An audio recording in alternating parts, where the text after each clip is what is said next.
యూరియాను రైతులకు అందకుండా అక్రమంగా నిల్వ చేస్తే కఠిన చర్యలు తీసుకుంటామని జిల్లా ఎస్పీ శరత్చంద్ర పవార్ హెచ్చరించారు. పక్కదారి పట్టించినా లేక అధిక ధరలకు విక్రయించినా చర్యలు తప్పవని హెచ్చరించారు. జిల్లా ఎస్పీ శరత్చంద్ర పవార్ శుక్రవారం మీడియాకు ఒక ప్రకటన విడుదల చేశారు.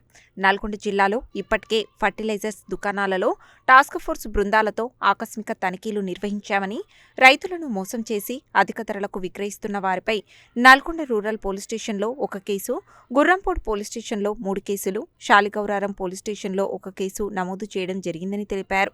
ఆయా ఫర్టిలైజర్ దుకాణాల లైసెన్సులు రద్దు చేయడానికి జిల్లా కలెక్టర్కు నివేదిక పంపినట్లు వెల్లడించారు.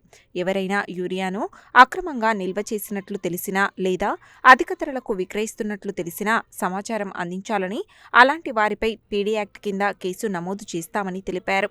జిల్లా వ్యాప్తంగా రైతులకు ఎలాంటి ఇబ్బందులు తలెత్తకుండా ప్రాథమిక వ్యవసాయ సహకార సంఘాలు, ఆగ్రోస్ వ్యవసాయ దుకాణాల ద్వారా యూరియాను సరఫరా చేస్తున్నామని తెలిపారు.